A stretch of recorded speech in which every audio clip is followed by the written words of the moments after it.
Welcome, everybody, back to the General Eclectic Podcast with Rod Dreher. I'm your host, Kale Zeldin, and with me today is no other than Ross Douthat of the New York Times and friend of Rod's. Rod is having some technical difficulties, and so he has left this in my hands. So, Ross, how are you today? I'm great, Kale. Thanks so much for having me. I will do my best to impersonate Rod and myself throughout. Well, I got the glasses, glasses, so I figure we've got the glasses covered, and we can work on the content additionally. So, at any rate, hopefully, we'll get to do this again with Rod here in person. But until then, it's just me. So, Ross, I subscribe to your Substack, and the other day I do. Full disclosure. And you came out with a piece called "The Cul-de-sacs of the Christian Intellectual: Looking for Paths Out of Religious Decadence." And I know that you had also written a prior piece sort of about this theme of decadence, I guess, sort of is in anticipation of the rollout of the paperback of your book on decadence. And so maybe you can sort of tell us a little bit about what you were thinking in terms of this piece on decadence and, maybe Rod's response. Sure. So right. This is all. I have a Substack now, as one does, in part to promote the paperback of my book, The Decadent Society, available at fine retailers near you. And so I've been doing a bunch of different posts on different aspects of what I'm calling decadence, which basically means, sadly, not, orgies and chocolate dipped strawberries, but sort of this kind of drift and stagnation and repetition that I think is kind of characteristic of Western society right now. So I wrote about, technology and fertility and all kinds of different things.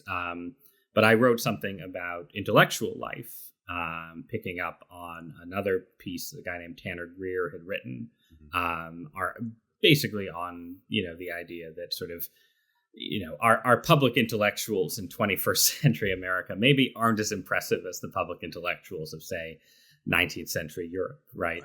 And so I wrote a bit about that, and in the midst of it, I tried to list the most important religious intellectuals of the last 20 years, and it, in terms of influence, not making no assessment about their quality and genius. And I listed Rod. I put Rod on the list, so podcast listeners can know that this is a podcast whose absent co-host is endorsed by Ross Douthat Substack as one of the more important religious intellectuals. But then, I had this sort of eclectic list that was sort of casual, and I got some feedback, and I thought, well, I should do something sort of about, what is the actual religious intellectual scene right now, or meaning particularly the sort of Christian intellectual scene. So I tried to take Rod and a few other people I had mentioned in sort of different schools of thought, and sort of talk about this, this sort of the arguments about what is happening to Christianity in Western society right now. And so I sort of counterposed Rod's sort of Benedict option, live not by lies views to, on the one hand, figures who are sort of basically arguing that there are these kind of adaptations, these sort of big adaptations that Christianity can make in how it interprets its own traditions, how it interprets sexual ethics, but other things as well. That you characterize it as like dilemmas. Like there are certain dilemmas that we find ourselves in, and of course you're framing this sort of this moment of sort of exhausted decadence, right? Right. So the dilemmas are, the basic dilemma is that the Western world went through a big social revolution in the 1960s that was sort of particularly about sex and gender and sort of things like that. But, was obviously much bigger than that. And since then, Christian institutions have gotten a lot weaker. And there's a sense in which there was sort of this really, important generation of Christian theologians and thinkers at that period. Literally, as we're taping this, I see that Hans Kung, the famous liberal Catholic thinker from that period, just passed away. He's sort of representative of this generation. Subsequent generations have just seemed to have these similar arguments over and over again, right? Like, how far can the church go in adapting to late modernity? You have liberal answers, you have conservative answers. But there was this period when there seemed to be this sort of what I call this sort of neoconservative answer, right? That is associated in Catholicism with John Paul II above all, but with thinkers like Richard John Neuhaus, which it basically says, liberalism and Christianity can go together. They've sort of gone off track from one another in the 60s, and it's our job as Christian intellectuals to sort of, renew the church while calling liberalism back to the best version of itself. Yeah, it seems to be the dream of the neocons is to sort of make friends again with liberalism. Right. And that was an idea that sort of peaked in its, I think, appeal and plausibility sometime in the 1990s and early 2000s. And since then, fewer and fewer people seem to believe it's possible. But if it's not possible, what then? And one option is that Christianity needs to adapt more to liberalism, to change more. Another option that you get from sort of the so-called post-liberals is that Christianity needs to fight harder and reject liberalism more comprehensively. And then you have Rod, who I think is really arguing that, Christianity needs to be focused on survival right now, that we're headed into this sort of dark period where Christian options are more limited than ambitious thinkers might like to think they are. In your piece, you referenced a conversation that you and Rod had upon the release of the hardcover of your book on Decadence. And it was interesting to look back at that piece because it was published in May of last year, which is sort of just as the pandemic is unfolding. And it was before his book, Live Not by Lies, was put out. And in that exchange, I noticed that there seemed to be a sort of you seem to frame things as a kind of myth of the eternal return, that we were going to sort of in this sort of almost a holding pattern of sort of circles within circles. And Rod is at the time arguing for a kind of a hard trajectory of teleology, right? That this cliff is upon us, or this cataclysm is upon us, and you're arguing for more of a we'll see how long this can kind of sustain itself in this kind of flabby decadence. I mean, where do you see it now? I mean, with the benefit of we're past, at least temporarily past, maybe the former president, and here we are. We seem to be on our way out of the pandemic. I mean, how do you see this now, Rob? I threw a glass darkly. Yeah. Right. Yeah, So, yeah. I mean, I think Rod. I think a core piece of where we both overlap but also disagree, right, is on the question of what regime prevails sort of under decadent conditions. And Rod and I sort of agree that there's this thing that sort of, progressive in orientation, that's sort of devoted to the peaceful management of diversity through a focus on sort of health and emotional well-being. And I use the term borrowed from James Poulos, the pink police state, in my book on Decadence, and Rod has used that term as well. But Rod calls it soft totalitarianism, and this is sort of the thrust of Live Not by Lies, is that this is getting worse, right?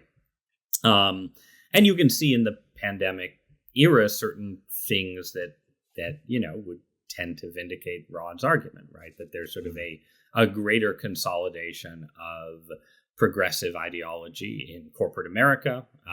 Since the George Floyd protests, certainly there's a stronger sort of consolidation of progressive ideology in the university, in mass media where I work.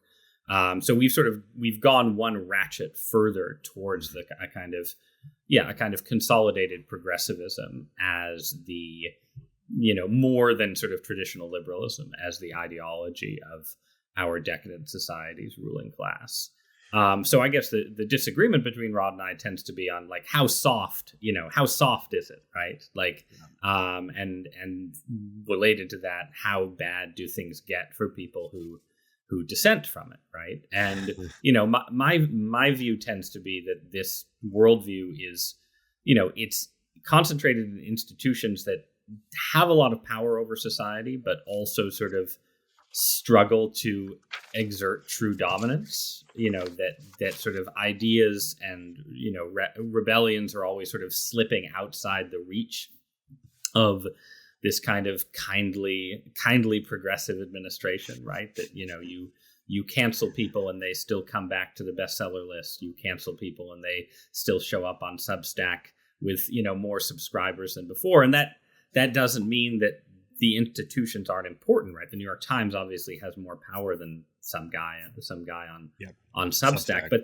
there are these sort of zones of effective rebellion and dissent. I think that it's hard to imagine those going away exactly. And at the same time, I think the new progressivism is, it's weaker than Rod sometimes seems to argue, right? So, Rod did this incredibly powerful post about recently on his Substack. All we do is just talk about Substack, right? That's right. About one of the last leaders of the Crow Indians, right? And how do you adapt Native American life to the world after white conquest, and after the end of the frontier, the end of like a nomadic way of life, and so on.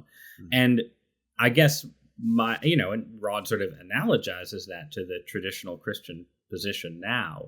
And, traditional Christianity is in a lot of trouble. At the same time, when I look at like sort of the progressive form of liberalism, I just don't see the equivalent of, white America circa 1880, when, it was sort of clear that this was like the birth of a kind of, American empire that was going to go on to dominate the world for the next 100 years. That does not feel at all to me like where progressivism is right now, set up for 120 years of global dominance that reduces its domestic rivals to a footnote. I think there's just a lot more tension and self-contradiction and weakness in progressive power now than Rod's analysis sometimes suggests. So it feels really kind of more like a brawl to you rather than a kind of these massive forces squashing a fly or something like that. Well, but it also feels a little weak too, right? So, if you want to talk about cancellation, right? Like the Jacobins canceled Christianity. The Soviet Union canceled Christianity. Right.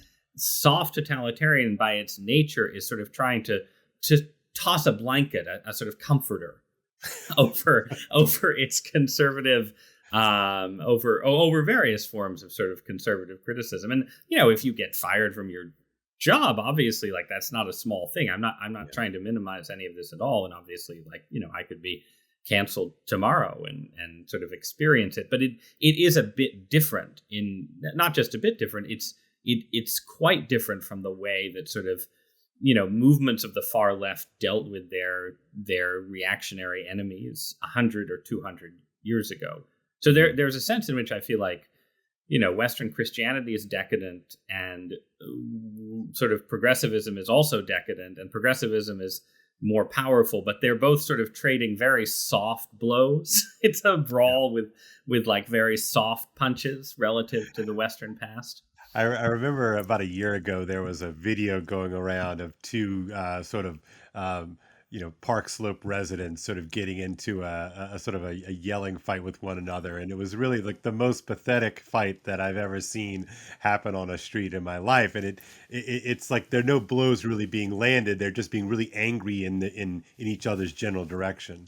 But I wonder what this does sort of to the general temperature of things. You talk about these responses, and you list what is it, Tim Keller, David Bentley Hart, Father James Martin, and Rod, and then you sort of put Taylor kind of there, but you didn't really talk too much about Charles Taylor. What role do you think he sort of plays in all of this?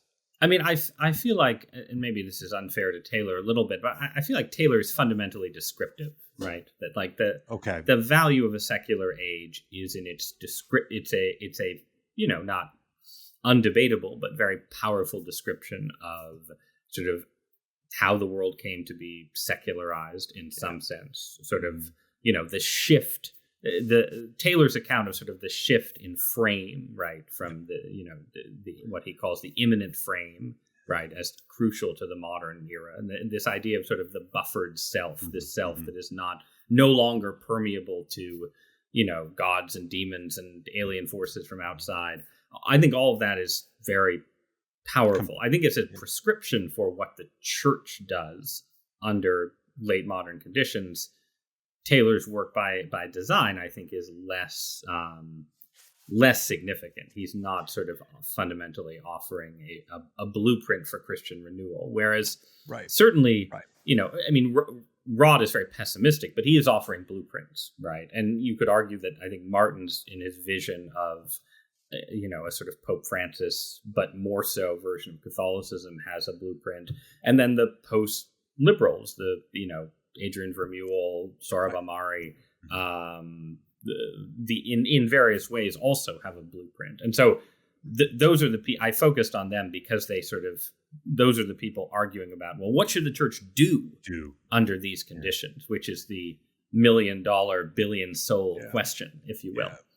Yeah, no, that's helpful. I think that's good. I was struck because Taylor's book roughly is a 1,500 to 2,000 setup, as is Barzin's From Dawn to Decadence. They sort of complement. They kind of complement one another, and I think both are sort of important. You use the word important books. I think they both work in that way.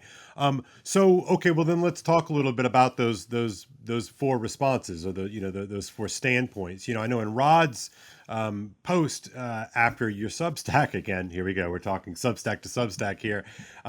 He talks. There's one of his readers writes in and he talks about that. The neocons and the integralists and Rod seem to be operating from the same cosmology, but Father Martin seems to be engaged in a kind of cosmology shift. I don't know if you had seen that or what your thoughts are about that. Yeah, I mean, this was Rod's argument is that sort of the liberalization of sexual ethics, right, is a more fundamental sort of cosmological shift than embracing religious toleration and liberal democracy. And that's certainly something that the neoconservatives would say. The neoconservatives would still say that it's not just fine but good for Christianity to embrace sort of certain forms of modern liberal politics, but it's the sexual revolution that the church can't embrace. On the other hand, the post-liberals would be more likely to say, actually, all these things are connected, right? And that once you give up on the claim that the true church, is sort of owed political debts, right? That the claim of the 19th century popes that liberalism was bad because it sort of removed truth from the center of society. That once you've made that move, then things like accepting the sexual revolution actually follow, maybe gradually, but more or less inevitably. So in that sense, and I think Rod is somewhere, is somewhere in between, in the sense that he's not an integralist, and in fact he's quite dismissive of sort of what he sees as integralist fantasies about restoring throne and altar politics. But he is a pretty thoroughgoing skeptic of the whole modern project. And so I think in Rod's view, even though, he sort of focuses on sex as this kind of pivot point between cosmologies, he's certainly open to tracing the root of that pivot further back. My own view, I'm probably more sympathetic to the neoconservatives, in the sense that I think that, arguments about what the church thinks about sex are fundamentally about, sort of, they're internal to the life of the church. They're things about what the church teaches its members about, sin and moral obligation. And that sort of internal life of the church has to be able to exist in a lot of different political regimes and contexts, right? Just because of the reality of pluralism, right? Well, the reality of history, right? It's certainly the reality of pluralism at this moment, and then just generally the reality of history that even if the best possible regime is a Catholic regime that acknowledges the spiritual authority of the Pope. Right. Even if you agreed with the Integralists that were true, you still have to have, a Catholic politics that doesn't just assume that the world is going to be 13th century France, right? So, or even 1930, right, or even or even 1950s America, right, where Catholic cardinals were incredibly politically important figures in Los Angeles or Philadelphia or Boston, right? There was this sort of, a mini integralism where the Cardinal of Philadelphia could, tell Catholics not to go to the movies, right? And the movie theaters in Philadelphia would be screwed. Yeah, that's right. So yeah, you need. So I do think there's a distinction there between, how the church thinks about politics, and the relationship between church and state is tremendously important, but there has to be some variation there. That whereas a question like, what is Christian marriage, is more, that does seem more fundamental. Yeah, and I'm sitting here. Earlier, you mentioned sort of the real creative output of these mid-century theologians, many who were young men during the Second Vatican Council, and this incredible creativity, and yet it was sort of followed by a pretty quick turn to decadence, I think is fair to say. Mm-hmm. But then I look at the preconciliar church, and there seems, I don't know if you think this or thought about this, but there seems to have been a different kind of decadence preconciliar that was in many senses unmasked, in the precipitous sort of decline of the church after the council. I wonder if there are maybe different strains of decadence that operate. I mean, there is always decadence, right? Like some forms of decadence are always exist, and every human society at every time and place has institutions that are running on autopilot, sort of customs and traditions that are followed out of habit rather than conviction, certain forms of stagnation and sclerosis. And I think what happens in a healthy dynamic is that you have those forms of decadence, and then sort of intergenerationally, a younger generation comes along and challenges them, and the old system pushes back, and out of that tension, you sort of, this sounds a little too Hegelian, right? But you advance towards some kind of new forms, or sometimes synthesis doesn't happen, in the life of the church, right? You get Luther's challenge, and you don't get, and the church actually breaks from that challenge. Yeah. But at the same time, out of that challenge, you get forms of Catholicism, Counter-Reformation Catholicism, that are more dynamic than the church before the challenge. Certainly. And what happens in the 60s seems much more like there's a challenge. The challenge is too successful.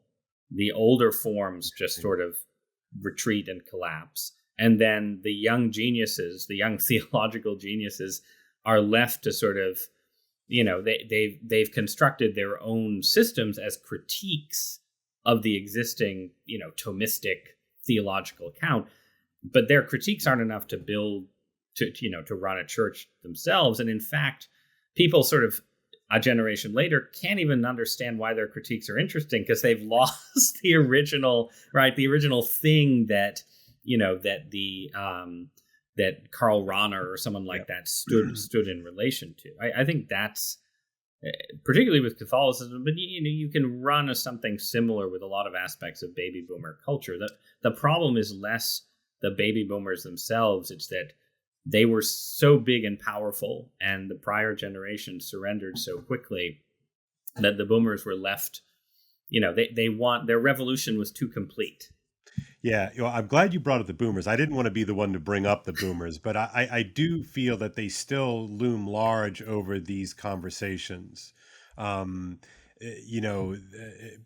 in not just in church dynamics, but I think, cross institutionally, they still loom very large, in part because I think they are so large, right? I mean, Right. and they've had a very, very long run at it. It's interesting. I was looking today that the three of us, I know Rod's not here again. Sorry, everybody. But In the three of us, spirit. Yeah, but the three of us occupy, I'm a mid Gen Xer, Rod's an early Gen Xer, and you're like the last part of the Gen X generation, just in terms Yeah. of the year count.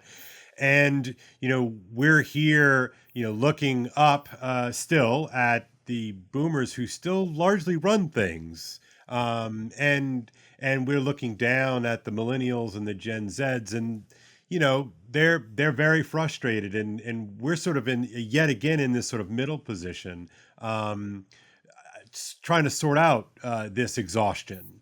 And it strikes me as a sort of moment of continued cultural exhaustion. Yeah, I mean, my feeling is that, to lionize Gen X a little bit, right? That Hey, like we sort somebody of needs to. we sort of tried to put things back together, and we just in the end didn't have quite enough to work with, and there was, we were sort of, and then there was too much rot left over. And then the internet era came along and sort of washed our meager efforts at rebuilding away. But it's like, I reread Jurassic Park recently. Yep. And in the book, not the movie. Yep.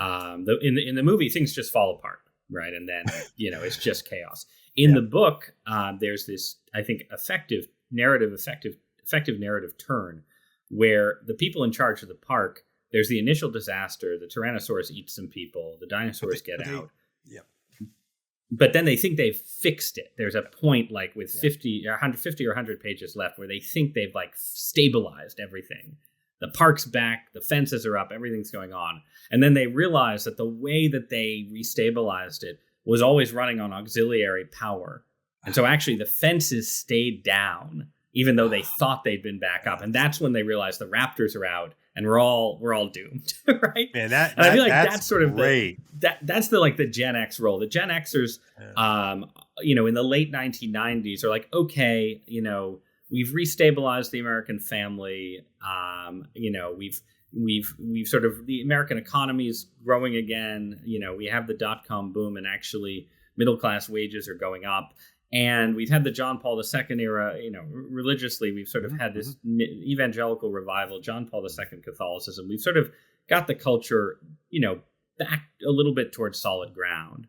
And then you get a few shocks, the .com bubble bursts, 9/11, the Iraq war goes badly. 07. The financial crisis. And it just becomes clear that societally we had, we were like the Jurassic Park engineers, because then things just seem to fall apart completely. People stop getting married and having babies at all. Everybody's on the internet and they're miserable. No one can control this new technology. That's like the internet is the raptors, I guess, in this metaphor, just devouring everybody. But that's how I feel as a late Gen Xer.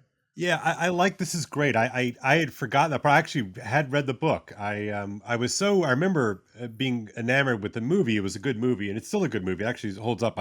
My kids and I watched it last summer. But I had forgotten how good the character Ian is in the novel.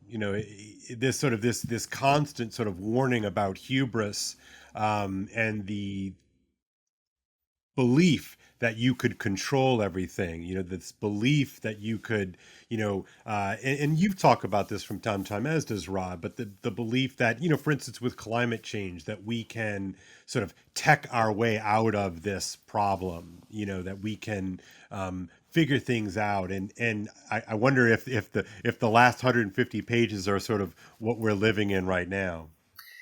Right. Except that, like, this is where I differ from Rod in the sense that, one, I mean, I have a certain sympathy with the people who built Jurassic Park, right? Like, I think that a great human society should be able to bring back the dinosaurs, right? Like, that's awesome. You heard it here first. Bring back the dinosaurs. And so there's part of me throughout the book that finds Malcolm really annoying. Yeah. And it's like, look, you've got your nice theory about how everything has to collapse and it's all entropy. Like, Malcolm is totally Rod, right? That's right. And then there's some other people who are like John Hammond, the wide-eyed utopians. But I feel like, I'm the guy, like, I'm the guy, the sort of mid-level employee of the park who's like, well, shouldn't we be able to get this to work? Yeah, we've been a little hubristic, but hubris is, I mean, Malcolm is basically saying, he basically says in the book that like modernity is just doomed. Jurassic Park is a microcosm for the whole scientific project, and we're all just going to get eaten by dinosaurs. And that seems too fatalistic to me, right? Mm-hmm. And maybe it's right, but I feel like I've pushed this metaphor, this analogy as far as it can be pushed. So how, if I could just ask this a last question, I know you have to go here, and we'll catch up again with Rod. We've covered the whole Jurassic Park theory. Yeah, it's right. We've got it nailed down. But the image that you use, of course, is the cul-de-sac, right? And a cul-de-sac is, it's in one sense it's a sort of a closed loop. What do we do in this? And you've tied in this question of decadence. This is not just a church issue, but it is cross-institutional. If you look back, if you look at history as a sort of a series of repeating patterns, I mean, do you look backwards and see anything, any kind of renaissance, any kind of reemergence of life that we can look to as a sort of a hopeful, maybe we can replicate that? I mean, I don't know what we can replicate, but I would say, and I've tried to stress this in writing about Christianity, that the narrative of just total decline, I think, ignores how many times in the modern era, long after we've had the Reformation, left medieval Christendom behind, you get periods of technological and industrial dynamism that are also periods of dynamism for the church and for churches, not heretical churches, Orthodox churches, everywhere in between, right? So like at the start of the 19th century, Christianity in Europe seems really kind of dead. Yeah. Right? Like buried by the French Revolution, sort of exhausted by corruption. Alan Jacobs, an old friend of Rod's and I, likes to mention that, if you there's some statistic of, there's like 100 people at Christmas services in various cathedrals in London in 1804 or something. Mm-hmm. And then the next thing across the 19th century, which is not known as a pastoral bucolic century, right? You get, all these movements, evangelicalism, this sort of, this high church renewal in the Church of England that spills over and becomes a kind of Catholic renewal around John Henry Newman. And obviously you get great awakenings in the United States. And all of these things happen at the same time that you have this kind of dynamism. And in a similar way, after World War II, the experience, the sort of the cul-de-sacs, if you will, that secular totalitarianism or pagan totalitarianism leads to, gives you this moment of kind of, renewed interest in Christianity, this sort of cultural, this brief surge of sort of religious practice in the U.S. that created the baby boom and all of those philosophers and theologians who then overturned everything in the 60s. So these things can happen. I think we're a little more exhausted where we are right now, and I think there are various reasons that would take many more podcasts to discuss. And I can come back when Rod is here. Anytime. Right? That make a Christian revival harder to see. The sexual revolution really is a big stumbling block. The pluralism is sort of, as a fact of life, is a stumbling block. The internet is a challenge for churches that they haven't necessarily responded to well, et cetera, et cetera. But with all of that said,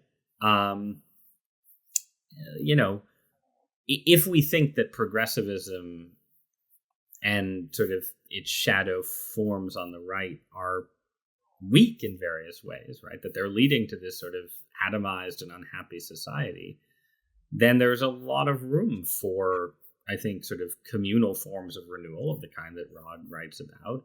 Yeah. And then intellectually, I don't know. I look at the various forms of sort of secular thought right now, and they all seem shot through with contradictions, exhausted in their own way, sort of with unpersuasive accounts of like how their political views fit with their metaphysical views, how their conceptions of justice fit with their conceptions of the universe. I don't think you can ever rule out the possibility that the Christian synthesis makes a comeback, because fundamentally, I think it's more likely to be true. And I think that the idea that sort of it's just been the reasons why it's been discarded, I think, are more contingent and maybe transient than it sometimes seems right now. Yeah, it seems like the parasite is, it does in fact need a host, right? And there's so many of these sort of parasitized sub narratives. They run out of their ability to captivate and capture. So we shall see. All right, well, Ross, thank you so much for coming on our show. Like I said, next time I am pretty confident we'll get Rod's tech to work, Yep. and he can join us, and I can sort of sit back and let you two go at it. But thank you so much. I really appreciate it, Ross. Absolutely. Thanks for having me. All right, take care. Hello, Rod. I missed you today. I'm sorry I wasn't able to get the tech going to have you join me and Ross. Kale, this world is so decadent. We can't even rely on our technology. I know it's bad. Maybe it was just a secret plot that I could just have, a conversation with Ross all by myself without you butting in. But maybe Google's punishing me. That you are on the soon to be canceled list, no doubt. But Ross is not, and Ross was, of course, gracious enough to spend some time with us, me, today. And I got an opportunity to talk to him a little bit about his piece on his Substack called The Cul-de-sacs of the Christian Intellectual. And in that piece, you commented on your own blog on that piece, but I do think it's worth sort of doing a quick reset here. Ross lays out that due to the certain dilemmas that confront Christian thinkers in our time here in 2021, there are certain responses to that, and he talks about Tim Keller and the sort of neo-Calvinist response. Talked a little bit about David Bentley Hart and his response. Talked about the kind of neocon project and it's sort of fallen on hard times, and then he goes on to talk a little bit about your response, in addition to Father James Martin. And right. I thought you did a really good job of sort of, rendering a pretty solid critique of those responses. I mean, what have you chewed on since you laid that stuff out? Well, I think one of the things, I'm sorry I didn't get a chance to talk to Ross directly about this, is he and I are both pessimists, but I'm much more pessimistic than he is. Because Ross, and this comes out in his book, The Decadent Society, which is now out in paperback, he holds out hope for us pulling back from the brink. He thinks that this could be just a cyclical thing we're going through now. And he and I, in our conversations, have talked about how back in, I think, the 18th century, church going in England had gone way down, and then suddenly there was this 19th century revival. And Ross holds out hope that the same thing might happen now. I am much less optimistic. I mean, it's hard to describe Ross as optimistic, but I just don't think, I don't see it in the cards. It could happen. Anything could happen. God could do anything. Mm-hmm. But I believe that the thing that we're dealing with right now is so fundamentally counter-Christian that I don't know that we have the wherewithal to recover in the way that a 19th century society did, because it was still not post-Christian. Yeah. In other words, I don't think we have the metaphysics, to be honest, mm-hmm. to pull back. And certainly not the sort of the surrounding ambient culture.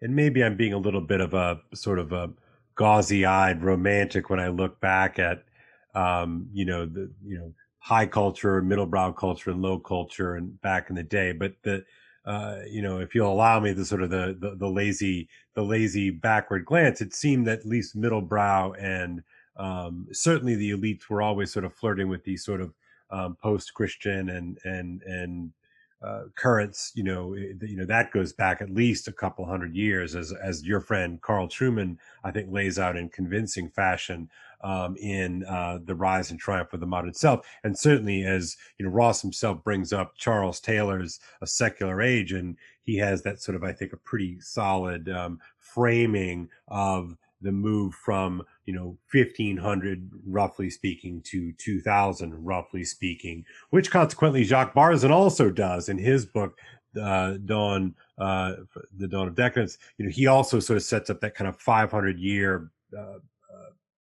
broad stroke, and with the basic idea that 500 years ago it was basically incomprehensible for a person in Europe, say, to believe, to be an atheist, to be effectively be an atheist. Mm-hmm. Whereas in 2000, certainly amongst elite circles, it seems almost impossible for you to believe in God or some sort of transcendent reality. Are certainly difficult to believe in any sort of historical Orthodox Christianity. Correct. Because you do, Tara Isabella Burton's book, Strange Rites, that came out late last year, I think it was, she talks about how young people today, millennials and Gen Z, it's not that they're atheists, because new atheism sort of came and went, but it's that they'll believe anything. They cobble together their own spirituality in a do-it-yourself way that I think is, that makes it even harder for Christianity to gain a foothold. Because people say, well, I believe, I take a little bit from this form of Christianity, and what's wrong with that? Because ultimately the self is the final arbiter. And I think this is why what I would have loved to talk to Ross about is this is why I think that it's so difficult for Christianity as he and I would see it, and as you and I would see it. You and Ross are both Catholics, I'm Orthodox. Any kind of normative Christianity to take hold today. And you mentioned Barzun.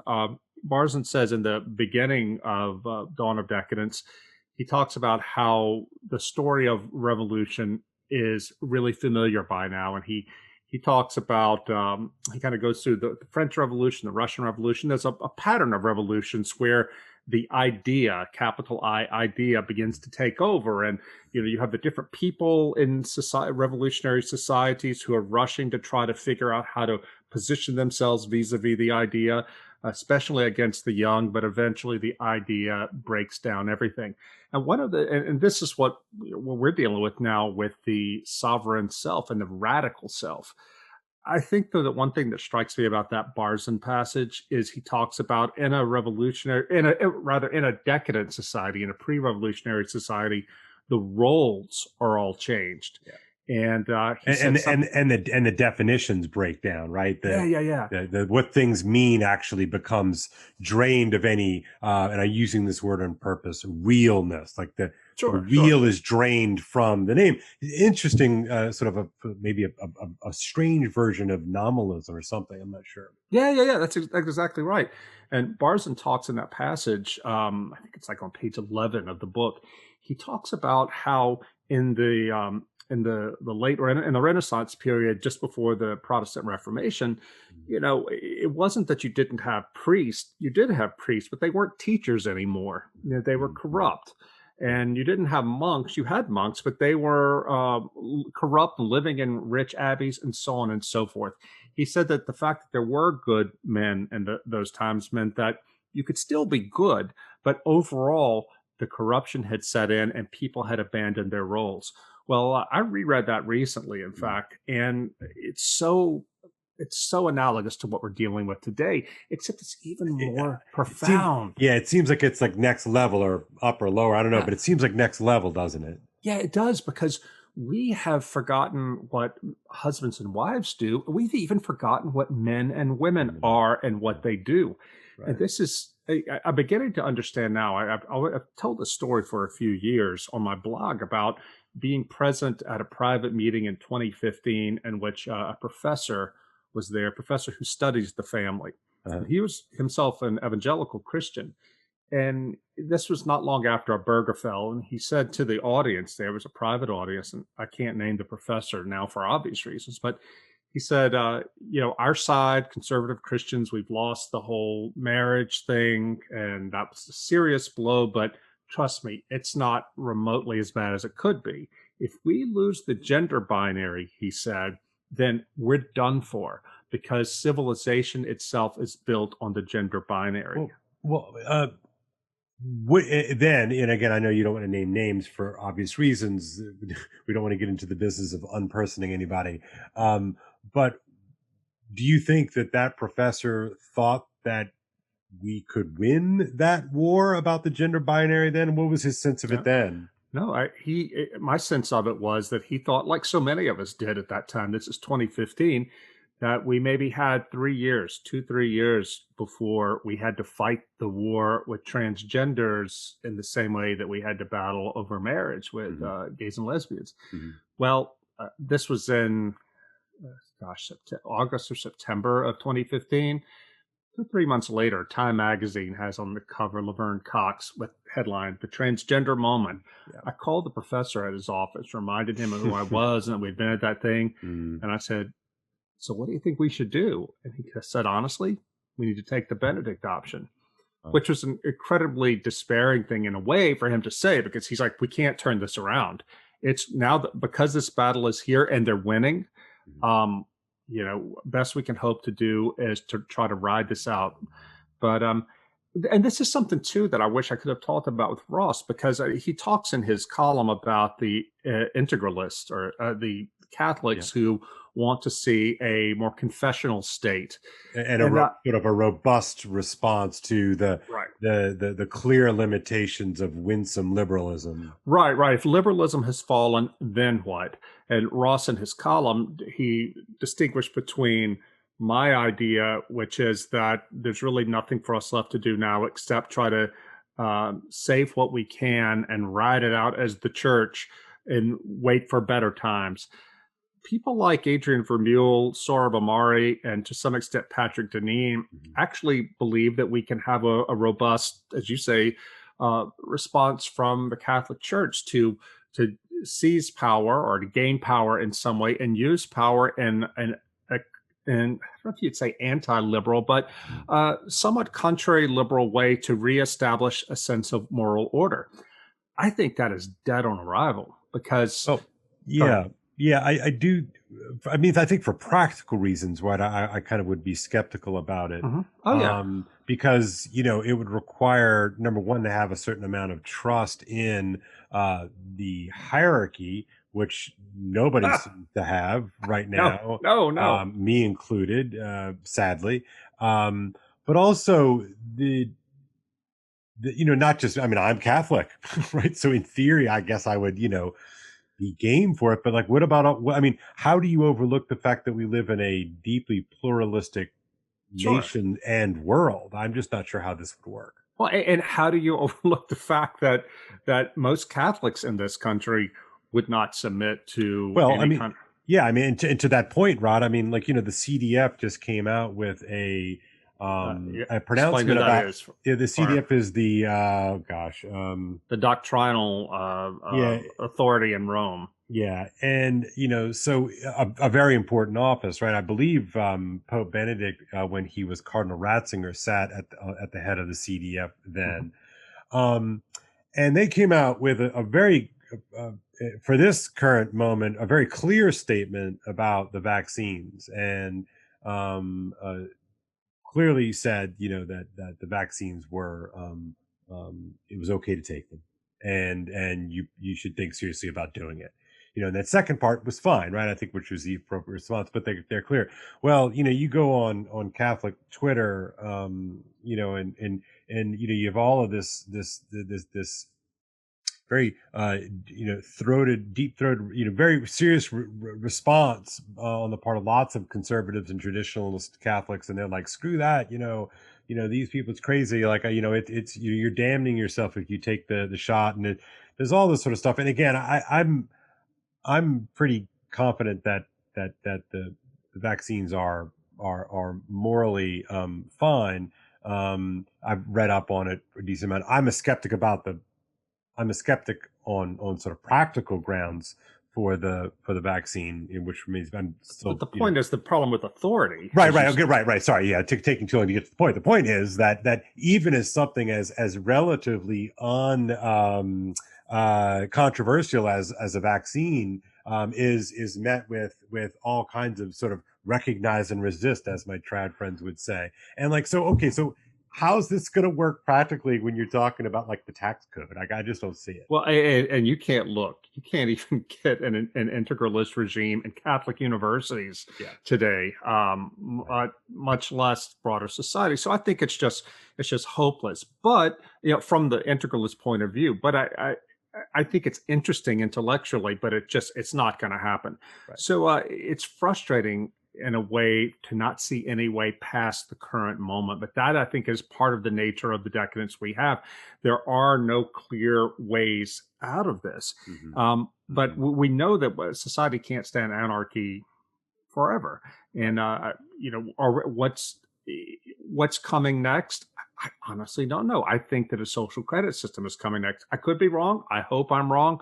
But we have so many people who are unwilling to recognize a legitimate authority, people on the left, people on the right, that I think it's going to require a serious breakdown and some sort of Napoleon figure, frankly, which I dread, but I think it's coming. Yeah, I dread it as well, but you can sort of see why Napoleon necessarily follows something like the French Revolution, that out of that kind of chaos that you crave strength. I mean, and I know that all of these historical analogies are ultimately strained, and you can accuse you or me of being histrionic and sort of overheated about these things. But I mean, the basics remain, right?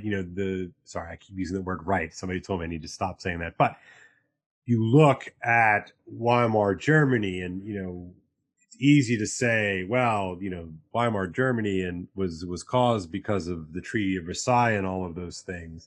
But really, Hitler emerges as a kind of strong man to quell the experience of chaos, the on the ground experience of chaos. And he was one of a number of parties that were arguing for sort of strength and security and not just because the Germans sort of have a precondition, they're not preconditioned to want authoritarian strongmen.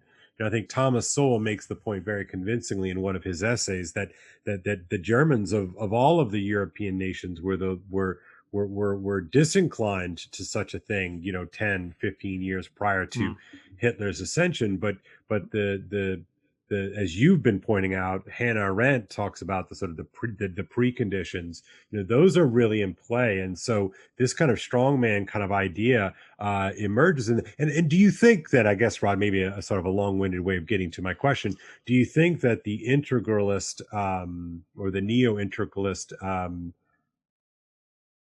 push or what is sort of driving a lot of this is this experience of chaos and disorder? Sure, but it makes sense. It's something that intellectuals like, conservative Catholic or traditionalist Catholic intellectuals like, because it's such a pure system. But it just has no correspondence in the real world. Do you think Trump, sorry, I know it's been several months since we've actually... Who? Yeah, exactly. Do you think that people's seeming, genuine loyalty to him, at least the idea of him, is because this sort of sense of an underlying chaos that's about to engulf us all, and at least, Trump fights? I mean, is that a sort of similar... Yeah, that seems to be the reason people like him. And you and I've talked about this many times. Like, he fights, but does he win? No, he actually doesn't. But, and I think the inability I think this is keeping the Republican Party from coming to any sort of coalescing around anybody who might actually win some victories. This continued loyalty to Trump.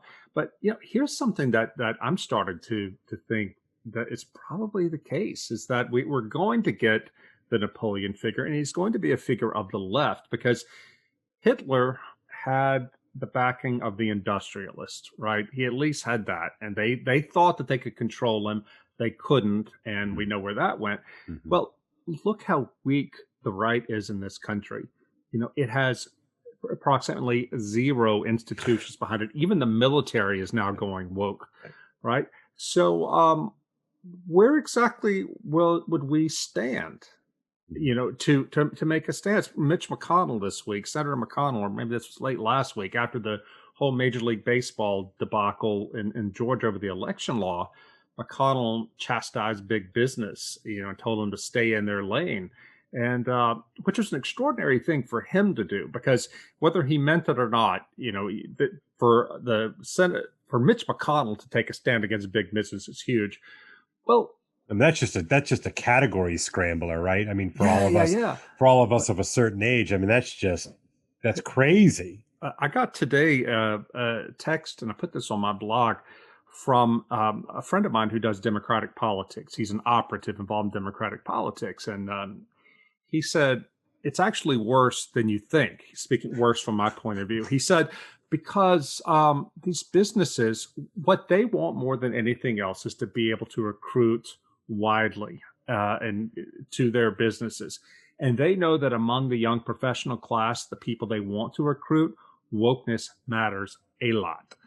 And so they're woke because they want to be attractive to this Gen Z and millennial class of workers they want. So it's a talent. So it's a talent pitch.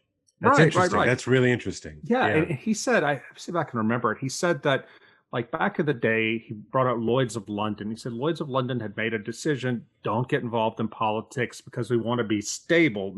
The political regime may change, but we want to be stable. Well, now, given what capitalism has become and how liquid it has become in the liquid modernity sense, it needs to be able to be very fluid, so it can adapt to changing conditions. And that means, given the social currents, that means it needs to be able to count on a talented workforce. And given the fact that that educated professionals are heavily woke and heavily invested in the progressive left, that's the side they're taking.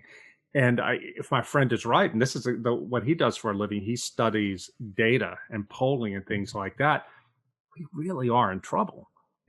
That makes total sense. I hadn't quite framed it in that way before, but if you were in the business of attracting really smart people, and I mean that very literally, actually, I don't necessarily mean that as well-educated or highly educated or properly educated, but if you're looking for high-end IQ talent, the colleges have sorted that out for you, right? Because whether nobody really likes to talk about this, but elite colleges are basically elite because they can attract the people who score the highest on the SAT test or the ACT test, which is essentially an IQ test, I think. And so they go to these, if you look at the U.S. News and World Reports, and if you look at those top colleges, right, the dirty secret, right, is that those have sorted out those people who score the highest on the test, and nobody, you can't say that, right, and they're going test optional, which is also a bit of a misleader, but. And we also, therefore, the smartest, our best kids, right? Our best kids who are 18, they go on the whole, they go to the top colleges, right? They sort themselves out that way. And we know then also that those top colleges, all of them have been totally captured. I mean, totally captured. And so that they come out of these 4-year finishing schools, not particularly educated in the old-fashioned sense that you and I might have considered someone well-educated, that they've read their Plato and Aristotle, they've been exposed to the tradition, they have a sort of a deep and broad exposure to all of these things. No, I mean, what it really means is that they've been catechized into the new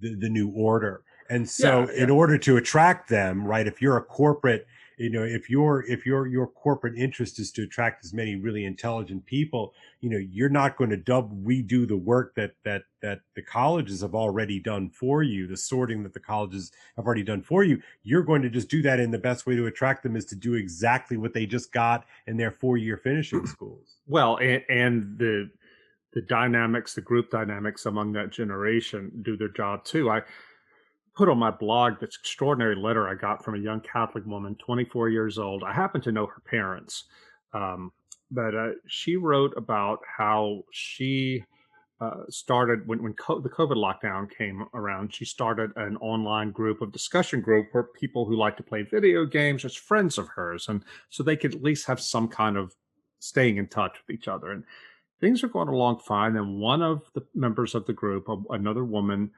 starts peppering everything with LGBT talk, in a really strange way. And long story short, the young woman comes out as non-binary.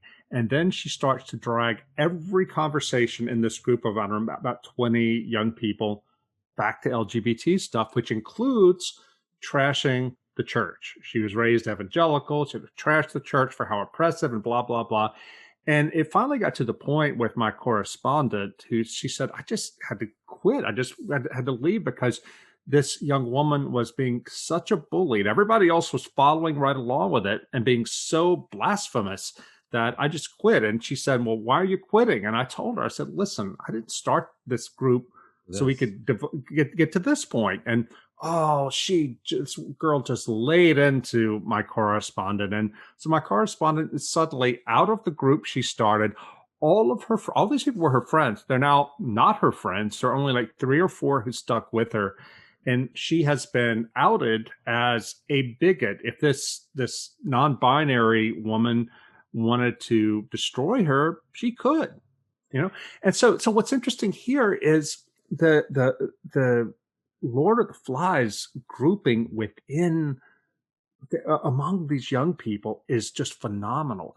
And so this young woman, because she was raised in a really strong Catholic family, she knows that she has to suffer for her faith. And if that means walking away or allowing herself to be put outside the group, then she's going to have to do that. But as she said in her letter to me, she goes, Rod, this was hard for me as a 24-year-old. Imagine if you're 11 or 15, 16, you're not going to stand up to that. And so you're going to capitulate. Well, it's such a strange inverted power dynamic that nobody really talks about, which is, I think, really something she's getting at in that letter she wrote to you. And like you said, she's 24. And if you're 11 or 12, the power, the way that you and I would have grown up understanding the power dynamics, for instance, is that if you were sort of a sexual outlier, if you, saw yourself as gay or lesbian or trans, even though the trans bit would have been extremely obscure back in the late 80s and early 90s for us. But at any rate, the power dynamics would have been very clear, that the heterosexuals were clearly sort of, in the sort of the driver's seat, so to say, and the sexual minorities were in the margins. And it's fascinating to me now in 2021 that the power dynamics of that have essentially flipped, right? That the margins have driven the sort of the main line, so to speak, to the margins, yet have continued to sort of operate under the moral authority that their margin status affords them. And how long can this sort of strange inverted power dynamic go on? I mean, or is this just part of what decadence is? Going back to the earlier point, like, is this, is the margin no longer a margin? Is this just another expression of cultural exhaustion? Well, I don't know how to tie that to decadence, but Rene Girard had said that this is where we were headed. He predicted this 20 years ago, that we were fast getting to a point where, we're at this weird point in culture where being a victim is a way to get power, certainly among elites. And he said this victimization was becoming totalitarian inquisition and a totalitarian means of command. And again, 20 years ago, sitting in Stanford, he saw this, and now we're here. This does not play with the lower orders in our society. But What do you mean by that, Rob? I mean, can you imagine going? I mean, look, you're from down here. I'm from Baton Rouge. Can you imagine going down to Chauvin or Rain and trying to do? On the other hand, although, really, I mean, are those places? I, I, yeah, I was just about to catch myself. My the valedictorian and my high school back home, she right after she graduated, she had Black Trans Lives Matter on her Instagram, and it's like there are no Black trans people in St. Francis, Louisiana. But but again, this is all gatekeeping. You signal your aspirations. You signal that you are safe to make it and to be raised into the higher status. And all the smart kids who want to be that person, they're gonna go along with this. Yeah, of course, right, and of course, you get why you get the game, right? Mm-hmm. I definitely understand the game, which is why I think genuine education is so important, and I don't know what the response to it is, because just nothing seems normal anymore, and I don't mean like normal. I don't know, everything is to be sort of flipped around and tossed around, and it just doesn't seem to be any sort of settled clarity here.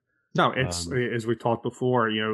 This is if the symbolic it brings things together and makes them cohere, then the diabolic tears them apart. Right. And we are living through a diabolic age in both senses, in the specific sense and in the literal sense of being demonic, I think. And and of course I believe in the devil and all that as a Christian, but I think even if you did not believe that there were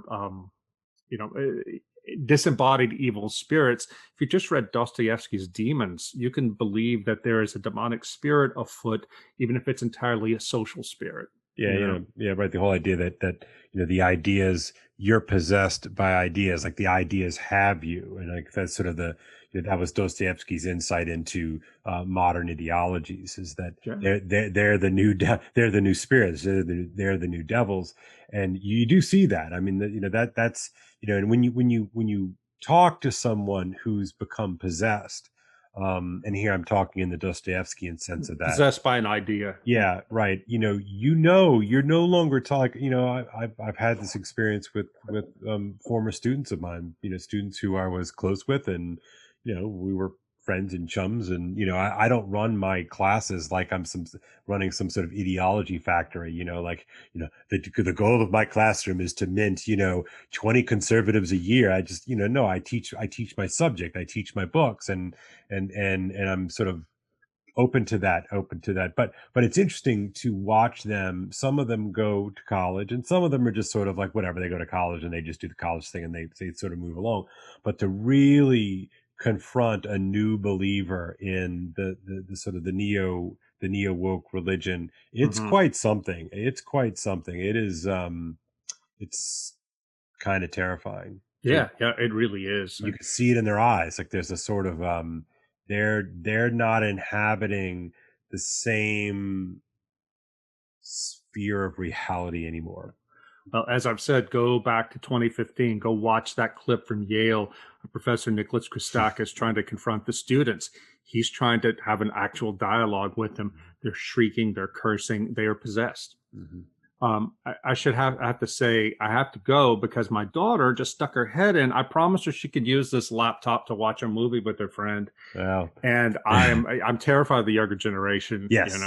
Yeah, that is prudent. No, Nora deserves the laptop. So, well, look, next time when I figure this tech thing out, we'll be sure to get you and Rod to actually have a conversation and not have to sort of talk about it this way. But, I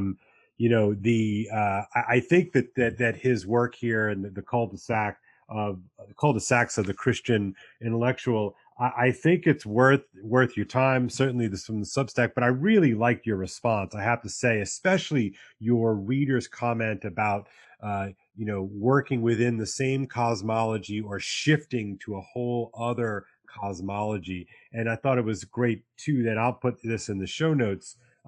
You referenced your piece, Sex After Christianity, and I do think that is a sort of a central piece talking about the centrality of of Christian sexuality to the Christian story, and it's worth the danger here is, to underscore what you're just saying, the danger is that we think we're just shifting our ethics somewhat, but in fact we're surrendering an entire cosmology. That's what my correspondent, who is a Catholic priest, was saying that the people like Father James Martin are doing. They're buying into a different cosmology, a non-Christian cosmology, or a heretical, apostate cosmology, and I think he's right.